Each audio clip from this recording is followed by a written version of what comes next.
So today we finally saw an electric pickup truck, an electric ute that is going to be probably on par in price with internal combustion, with diesel, petrol, gasoline powered utes here in Australia. And this is not just for Australia. This vehicle should come to the UK and Europe and many other countries that get MG or LDV or Maxus. So those three brands, this is basically a vehicle made for all of those three brands. They might rebadge it for your market, but is it worth buying? It has 3.5 ton towing, which is 7,720 pounds, something like that. So it's really the first fully electric ute or pickup truck that can tow that weight. There hasn't been any others that can do this. Is it as good as what it sounds like it might be? Well, yes and no. Yes, it is pretty good, but it could have been so much better. Hello, my friends. Welcome to the channel. I'm Sam Evans. You're watching the Electric Viking.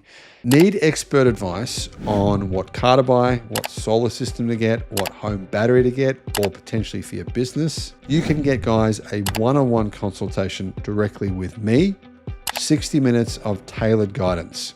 This might help you avoid making a huge mistake spending money when you shouldn't, or potentially save you a massive amount of money. Click the link in the description below because I can assist you, and why not? The link is in the description. And the new MG is a dual cab ute, so 5 seats. It's actually nearly as big as a short wheelbase Ford F-150. Not quite that big, but nearly actually. So we've seen the BYD Shark, which is a plug-in hybrid, which is a bit underwhelming. It looks great, but the actual performance is a bit underwhelming. And it's a hybrid. As of yesterday, March the 25th, 2026, the game is changing officially. Finally, the government here has granted regulatory approval for the MG U9 EV. It's not a concept. This isn't a maybe. Finally, we are seeing a proper ute here in Australia. And like I said, other countries will get this as well, possibly New Zealand, Thailand too. So 3,500 kilograms of towing, that's 7,716 pounds. So it'll take on the Hilux and the Ranger. And to be honest though, there's really nothing else when it comes to electric pickup trucks here in Australia, unless you want to import something from the States, and that's extremely expensive. Power, it's got a lot of power. It's all-wheel drive, and it has dual motors, and therefore it's very, very fast. Power is 200 kilowatt for the rear motor, that's 268 horsepower, and the front motor is 125 kilowatt, which is 167 horsepower, meaning total combined power 325 kilowatt, which is 436 horsepower. It's fast. To put that into perspective, the $100,000 Ford Ranger Raptor has 292 kilowatt. The MG is significantly more powerful than the most powerful performance utes that we get. Now, I should mention that this is pretty much overseas called a Maxus E-Terran 9, and that vehicle has been tested. It'll do 0 to 100 kilometers an hour or 0 to 62 miles an hour in 5.8 seconds, which for a vehicle this size is extremely fast. So let's talk about that towing figure, 3.5 tons. The MG, officially 3,500 kilos, 7,716 pounds. So the first vehicle that's not imported from the States and therefore prohibitively expensive that can tow that kind of weight. But non-braked towing is 750 kilos, which is 1,653 pounds. That's unbraked capacity, which is totally fine. This is a heavy vehicle. Now, some of the media headlines are saying this is a heavy vehicle because of the battery. That is completely false. Completely nonsensical. So the vehicle weighs 2,815 kilos, which is 6,206 pounds. Means it is fairly heavy. In fact, it's about 80 kilos heavier than a BYD Shark, which has a battery and an internal combustion engine. So the battery size, is it really what is making the vehicle so heavy? Well, yeah, like I said, it's not. It's a 102 kilowatt hour battery, lithium iron phosphate battery. But to put this in perspective, the battery in the BMW iX3 or the BMW i3, which is a sedan, That battery is 108 kilowatt hours. So it's 6 kilowatt hours bigger than the battery in this vehicle. Can you see how it's really not the battery? I mean, for example, my Xpeng G6, which weighs about 2,000 kilos, has an 88 kilowatt hour battery. Not much difference in size to the one in this. Really, it's not the battery. It's more that this is just a big vehicle. It's 5.5 meters long. So it's even longer than a Ford Ranger and a Toyota Hilux, which could be good. Should have some good space in the tray, which is one of my main criticisms of the Ford Ranger and the Toyota Hilux. The tray sizes on those vehicles are too small to be practical, in my opinion. Anyhow, the fact that it's got lithium iron phosphate batteries is a good thing, right? But I do think they should have had a second version of this vehicle, like a long range version, because with that 102 kilowatt hour battery, which is, to be honest, is kind of small for a vehicle this size, it has only 430 kilometers of range, which is way better than Toyota's Hilux EV, which has, 200? I mean, 430 is not too bad. That's 267 miles. But I just can't help thinking that if they made that battery a little bigger, they might have been able to have an electric truck with 500 kilometers of range, which would probably be the kind of vehicle that a lot of tradespeople would want. Anyhow, if it had really fast charging speed, that range probably wouldn't be a big deal, but it doesn't. In fact, the charging speed is exceptionally slow for a vehicle in 2026. DC charging is maximum 115 kilowatt.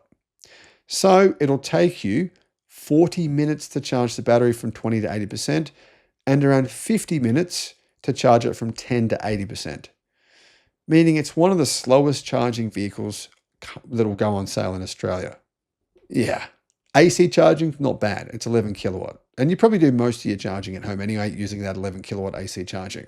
Now that's using a 3-phase EV charger.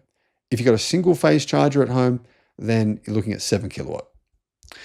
Campers and tradies. Guys, this vehicle does have vehicle to load and quite impressive numbers for vehicle to load. You've got a 6.6 kilowatt outlet on the outside and 2.2 kilowatt outlets in the tray and then the cabin. That's impressive. You can run your power tools, your coffee machine, your campsite. You can even run your house, to be honest, on that kind of power, 6.6 kilowatt, if you're not trying to run too many things at once. Anyway, guys, size. I mentioned this is big. It's 5.5 meters long. That's 216.5 inches. And that means that it is, longer than a Ford Ranger. The wheelbase is 3.3 meters, which is 130 inches. It has 230 millimeters of ground clearance. That's 9 inches. So not a huge amount of ground clearance, but enough. It's certainly not a belly dragger. So one other thing that I should mention is this will be a much more comfortable vehicle to drive than the majority of pickup trucks of utes that you can currently buy, which have extremely uncomfortable leaf sprung rear suspension. Very, very, if you're sitting in the back seats, particularly. This U9, it has multi-link rear air suspension. So this means the car can automatically level itself when you've got a heavy trailer on the back. And it's going to provide a ride quality that will put the bouncy diesel competition to shame. Not only is it much faster than that competition, it's going to ride much, much more nicely. Now, one other cool thing this has, really cool actually. In fact, probably my favorite feature, it's got a 236 litre Frunk. That's the biggest Frunk of any vehicle that's ever gone on sale in Australia. That's not the Ford F-150 Lightning, which was imported and remanufactured. That's 8.3 cubic feet. And that's weather sealed and lockable storage. So not only are you not going to get a Frunk in an internal combustion ute, obviously, because there's a big dirty diesel engine in the way, but you're going to get a really good sized tray and a Frunk. So lots of space with this vehicle. And the other big problem with pickup trucks and utes is you pretty much always have to buy a tray cover. Like you've got to, if you want to put stuff in the back, you've got to take it out every single night. With this though, you might not have to. You might be able to just put the things that you really need to keep in the vehicle in the Frunk because of the size of it. It's a pretty big Frunk. That's an option anyway. So what's the price going to be? Well, I would estimate it'll be around 80,000 Australian dollars. So it won't be cheap, but still, that's about the price of a Ford Ranger. a decent Ford Ranger, not the base model, but certainly the most commonly sold Ford Ranger is about 80,000 as well. Now, guys, is this the ute that finally ends diesel dominance in Australia? I don't think it is, but I do think it's the beginning. And we're going to get a series of electric utes over the next few years, or pickup trucks that are going to be really, really good. This is the beginning. It's a good beginning. It's a serious beginning. And I think that this is actually pretty good. If they just make one other separate version with a bit bigger battery and faster charging, it would be absolutely perfect. Let me know what your thoughts are in the comments. Thanks for watching. Thinking about getting solar, a home battery, or an EV charger?